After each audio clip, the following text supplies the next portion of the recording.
Hello guys, welcome to my YouTube channel. তো আমরা জানবো আজকে কিভাবে আমরা অন্নপূর্ণা ভান্ডারের স্ট্যাটাস চেক করব। এটা একদম সব থেকে ইজি প্রসেস। কিভাবে আমরা অন্নপূর্ণা ভান্ডারের স্ট্যাটাস চেক করতে হবে।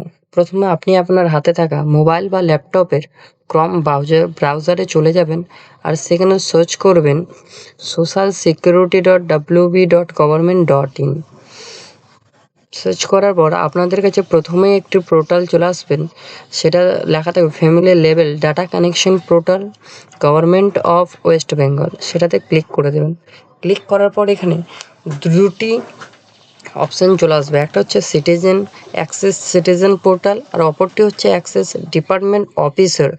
এইটা হচ্ছে যেসব অফিসার আমাদের ডাটাগুলো মানে অন্নপূর্ণা ভান্ডারের ডাটাগুলো এন্ট্রি করছে, তারা এখানে তারা এখানে এন্ট্রি করতে পারবে। কিন্তু আমরা চেক করার জন্য ক্লিক করে নেব প্রথমের অপশানটি, যেটি লেখা আছে অ্যাক্সেস সিটিজেন পোর্টাল। সেটাতে ক্লিক করে নেব আমরা।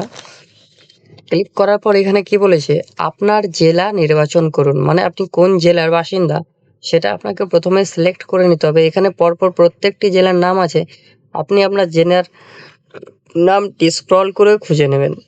আমার জেলা হচ্ছে মালদা, তো আমি মালদাতে ক্লিক করে নেব। ক্লিক করার পর এখানে বলা হচ্ছে দ্বিতীয় নম্বর রেজিস্টার্ড মোবাইল নম্বর, মানে আপনি অন্নপূর্ণা ভান্ডারের জন্য যে মোবাইল নাম্বারটি দিয়েছিলেন, যেটি আধার কার্ডের সাথে লিঙ্ক আছে, ওই নাম্বারটি এখানে এন্ট্রি করে দেবেন। তো এখানে আমি নাম্বারটি এন্ট্রি করে নিই। এন্ট্রি করার পর এখানে দেখেন একটি বলেছে কি সিকিউরিটি ক্যাপচা, মানে এই ক্যাপচাটা নিচের ঘরে এখানে ফিল করতে হবে। তো অনেকেই ভুল কি করছেন, এখানে লেখা আছে দেখেন 40+14 ইজিক্যাল টু কোশ্চেন মার্ক দেওয়া আছে। তো অনেকজন কি করছেন, যেটা লেখা আছে সেটাই লিখে দিচ্ছে না। আমাদের এখানে দুটো যোগ করে যা হবে তা এখানে লিখতে হবে। তো 40+14 হয়ে যাচ্ছে কত, 54। তো আমরা এটা এখানে লিখে দেওয়ার পর রিকোয়েস্ট ওটিপিতে ক্লিক করে দেবো। তারপরে আপনি যে মোবাইল নাম্বারটা দিয়েছিলেন সেটাতে একটি ওটিপি চলে আসবে, সেই ওটিপিটি এখানে আমাদেরকে দিয়ে দিতে হবে।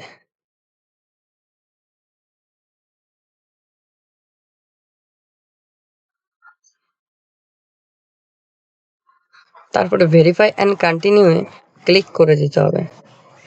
যদি এখানে দেখতে পাচ্ছেন আমাদের একটি কি আবেদন নম্বর বা ইওর টেম্পোরারি অ্যাপ্লিকেশন আইডি, যদি আপনার ডাটা এন্ট্রি করা হয়ে যায় তাহলে এই রকমভাবে শো করবে। তাহলে আপনি বুঝতে পারবেন যে আপনার অন্নপূর্ণা ভান্ডারের যে ফর্মটি আপনি ফিল আপ করেছিলেন সেটির ডাটা এন্ট্রি হয়ে গেছে। তো এভাবেই আপনি জানতে পারবেন খুব সহজেই কীভাবে অন্নপূর্ণা ভান্ডারের কি স্ট্যাটাস চেক করা যায়। ভিডিওটি সম্পূর্ণ দেখার জন্য ধন্যবাদ। আরও এরকম ইনফরমেটিভ ভিডিও পাওয়ার জন্য আমার চ্যানেলে ভিজিট করবেন। Thank you.